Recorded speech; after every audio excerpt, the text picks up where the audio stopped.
Hi, good morning and welcome to the Gambler Addicts Journal with me, Ginge. Now, it's day 3 of what we've been doing, and today, I must admit, I'm going to do things a little bit different. I usually aim for videos to be between 5 and 10 minutes, but there's a big chance that this might run a little bit over, and that's solely because of the subject that I'm going to be tackling and talking about. Now, to start with, I'll be giving you a quick rundown of how I am, responses to people, a little bit about myself, and then I'm going to go into the information about gambling and suicide, the ease of accessing gambling accounts, and little things like that. Firstly, I'd like to say thank you for all the lovely comments and likes and shares and everything that's been going on. It's really, really nice to read and to see. Secondly, I had an okay day yesterday. I had a lovely day with my son. My son came down and we watched a bit of sport and a few little things, and he stopped over. It was lovely. It was great. I had a little bit of a breakdown towards the end of the night, which is only natural. Sunday nights had always been special for me and my wife. We would have a glass of wine and watch a bit of stuff to catch up on telly and have a bit of time to ourselves. We used to love that, and I missed that immensely. But again, that's something for me to work for, something for me to aim to get back. I can't just keep dwelling in the past and what I've done wrong.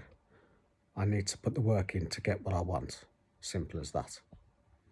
I didn't sleep very well. I had about 3.5 hours sleep. I was ruminating a lot, thinking about what could be and what couldn't be, what will be, what won't be, which is ridiculous really, because it's all out of my control and you can't do anything if you haven't got any control.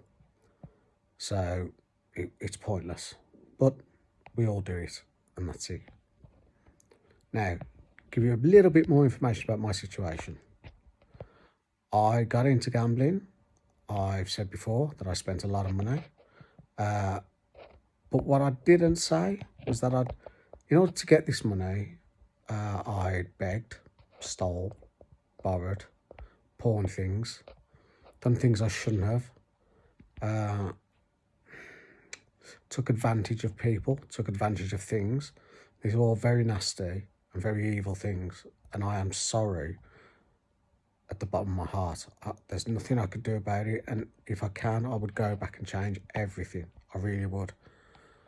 There's nothing more than the guilt that I feel about what I've done to people.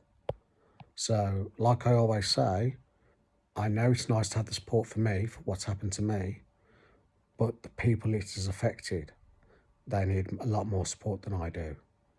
They were victims. They had no idea what was going on, whereas I knew fully well what was going on.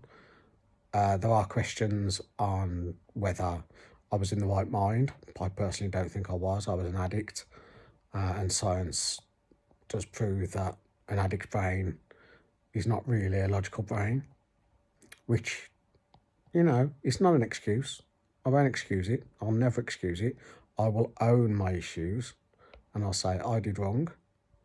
And again, I will do everything to prove that I'm a better person and that I will be a better person. Trust is always going to be damaged from what I've done. And it's irrelevant to what other people have done to me in the past. I have no right in treating anybody the way I've treated them. So I will make good of my promise to keep clean and to be good. Now, let's get on to the issues. First thing I'd like to raise is suicide in gambling. Now, the actual suicide rate relating to gambling is a bit of an unknown figure, mainly because it's very rarely ever recorded on a death certificate. Alcoholism, drug addiction, those kind of things are often put on death certificates. Gambling very, very rarely is. It might be classed as mental health. Now, up to 10% on the last study showed that up to 10% of people who committed suicide had reported a gambling issue. Now, over 40% of gamblers, serious gamblers, have admitted to considering suicide, and nigh on 30% of gambling addicts have admitted to trying to take their life at least once. Now, that's a serious issue. That's something nigh on 650 to 1,000 suicides that could be prevented. And that's what we want. We want to stop this. We want to limit it. We want to make people know that people are there for you. People will help. There's plenty of things out there. Plenty of tools. There's plenty of websites. Plenty of phone numbers. The problem we've got is that a lot of us are too scared. The biggest problem with gambling is that it produces secrecy, which then goes on to shame, embarrassment, financial difficulties, arguments with relatives, relationship issues, mental health problems, and eventually, and in some cases, suicide. The problem we have is gambling is too easy. I'm 48 years of age. When I was 18, I couldn't just walk into a normal casino. I did try it once, and you just get turned away. You used to have to either know somebody, be with a guest, or have been recommended to become a member before you could just walk into a casino. These days, as long as you've got ID and you're over 18, you can walk into any casino you want. There's no problems. As long as you're not banned on GameStop or anything like that, you can walk into a casino. When I was younger, you didn't get no fob tea, fixed odds betting terminals in bookies. There was just horses and maybe a slot machine with a maximum jackpot of maybe £6. That's all there was. And yes, I used to like a little gamble on the slots, on the machines, but again, nothing really. A couple of beers and £1 on a machine, and that was about it. But now you go into a bookies, and there's 7, 8 of these fixed odds machines with numerous amounts of games on there. You walk up every high street. If there's not a charity shop, there's 2 or 3 different casinos. Your Admirals, your Shipleys, your things like that. They're all readily available. And because of that, people become, what can I say? Greedy. We're all greedy. We all want money. It's wrong. I'm not a political person.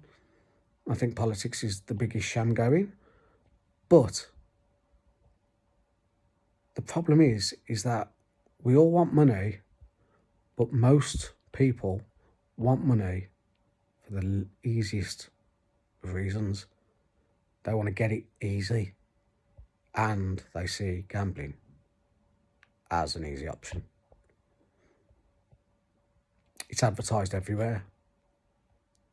11 out of the top 20 Premier League football teams have shirt sponsors by betting companies. There's not a match you can watch without a betting company being advertised on one of the hoardings around the stadium. There's betting shops in there, which I've got nothing against, Nothing I used to love more years ago was to have a bet on the football, see what came in. And again, that would be £2 or something like that. I don't want to ruin anybody else's fun if they can control it. Prevention is better than the cure. And we need to prevent people from thinking that money is the be-all and end-all of life, because it's not. Love is. Family. Respect. Self-respect. and honour. Those are things that you should be living by. I broke a lot of them, and I don't want to break them again.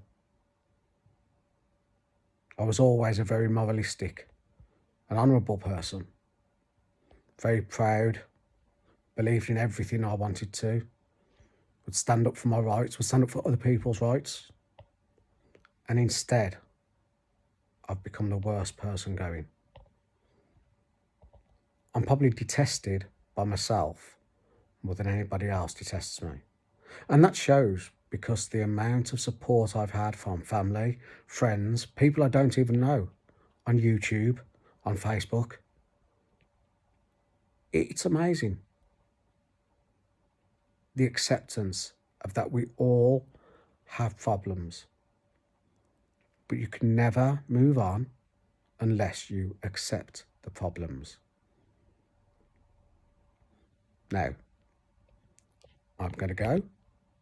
Like I said, it's just over 10 minutes.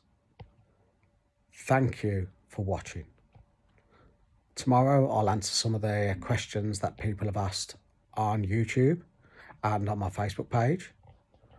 I will also discuss and talk about online gambling, the biggest demon of them all, the easiest of all, and what that has done to people and what it can do to people. So until tomorrow, take care, stay safe, gamble safely, and hug and kiss your loved ones. Thank you very much. Please like and subscribe and share.